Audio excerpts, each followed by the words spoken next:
Hi అండి. అందరూ ఎలా ఉన్నారు? ఈరోజు టమాటా పప్పు చూపిస్తున్నాను. దీనికి ఫస్ట్ ఒక గిన్నెలో పప్పు వేసుకొని వేపుకోవాలి. తర్వాత అది కొంచెం బ్రౌన్ కలర్ వచ్చేంత వరకు వేగనివ్వాలండి.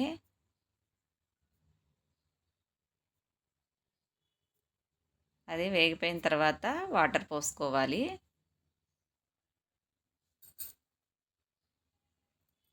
ఎప్పుడు కుక్కర్లోనే వేసుకుంటాం కాబట్టి ఇలా విడిగా కూడా వేపుకొని పప్పు చేసుకుంటే చాలా అంటే చాలా బాగుంటుందండి. మీరు ఒకసారి ట్రై చేయండి. ఈ పప్పులో నీళ్ళు ఒకటేసారి కొంచెం ఎక్కువ పోసుకోండి, ఉడకటానికి కూడా టైం పడుతుంది కాబట్టి. నేనైతే 2 లోటాల నీళ్ళు పోసుకున్నాను. ఇది ఉడికేలోపు టమాటాలు ఒక పావు కేజీ తీసుకుంటున్నాను. పప్పుని బట్టి వేసుకోవాలండి. ఒక 5-6 పచ్చిమిర్చి తీసుకుంటున్నాను. ఈ పప్పు తొందరగా ఉడకాలంటే ఉడికేటప్పుడే కొంచెం మనం కూరలో వేసుకునే నూనె వేసుకోవాలండి. అది కొంచెం వేసుకుంటే తొందరగా ఉడుకుతుంది. నేనైతే కొంచెం వేసుకున్నాను.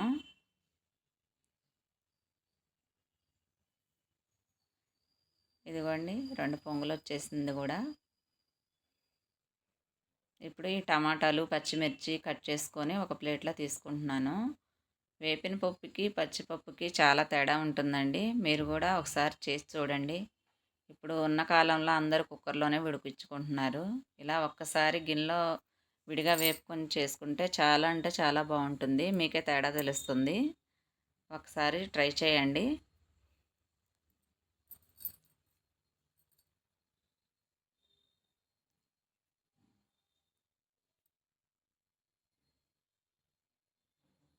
ఈ టమాటా ముక్కలు కట్ చేసి పక్కన పెట్టుకొని కొంచెం చింతపండు కూడా నానబెట్టుకున్నానండి నేను. ఒక చిన్న టమాటా సైజు చింతపండు అయితే సరిపోతుంది. పప్పు 3 వంతుల వరకు ఉడికిపోయిందండి.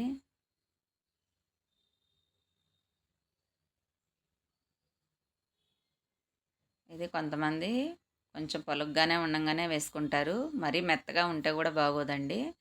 ఇది మనం చేత్తో ఇలా పప్పు పట్టుకొని చూస్తే ఉడికిపోతే చాలు, వేసుకోవచ్చు. ఇంకా ఉడికిపోయింది కాబట్టి ఇప్పుడు టమాటా పచ్చిమిర్చి ముక్కలు కూడా వేసుకుంటున్నాను.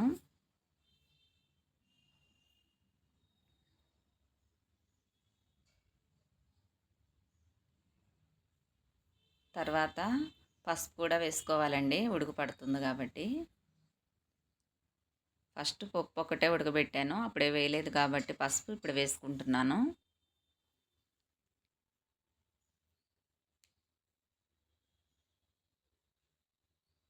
పసుపు కూడా వేసాక కొంచెం మూత పెట్టుకోవాలి, కొంతసేపు ఉడికించుకోవాలి.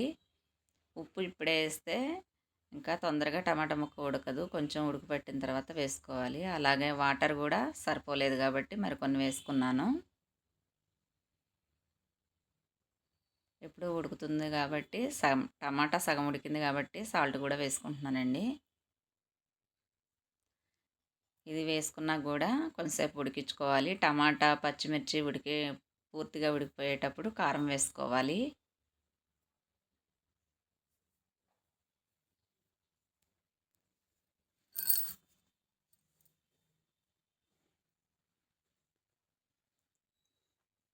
పప్పులో అన్నీ వేసి వండుకుంటూనే ఉంటామండి. టమాటా పప్పు అంటే కొంచెం స్పెషల్గా ఉంటుంది. చాలామంది ఇష్టపడతారు ఈ టమాటా పప్పు అయితే. మా పిల్లలకు కూడా చాలా ఇష్టం ఈ టమాటా పప్పు.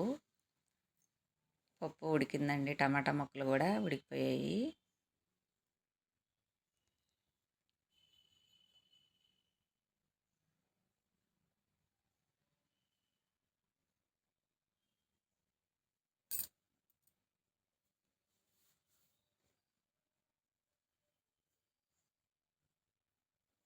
తర్వాత ఉడికింది కాబట్టి కారం కూడా వేసుకోవాలండి. ఇంకా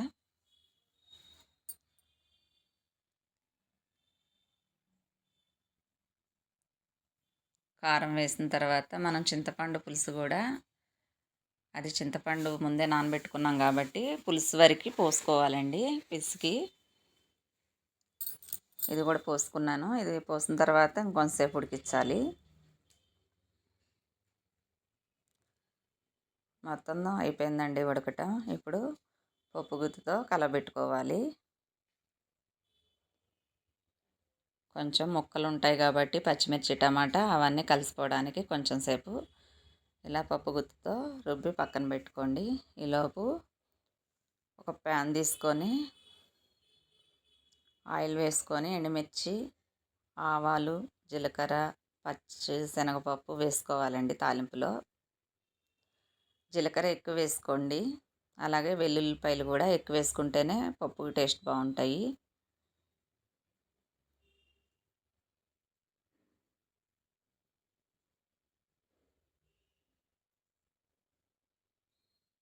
వెల్లుల్లిపాయలు వేగిన తర్వాత కరివేపాకు వేసుకోవాలి.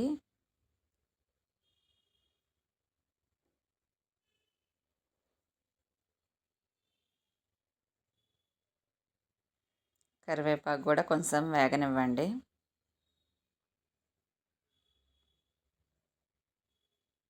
ఇప్పుడు ముందుగా పక్కన పెట్టుకున్న పప్పు ఈ తాలింపులో పోసుకోండి.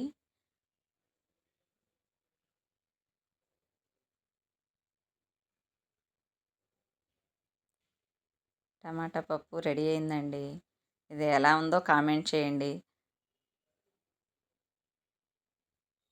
చూడండి, చూడటానికి ఎంత బాగుందో టమాటా పప్పు. నా వీడియోస్ నచ్చితే లైక్ చేయండి, సబ్స్క్రైబ్ చేసుకోండి. పప్పు ఎలా ఉందో కామెంట్ చేయండి.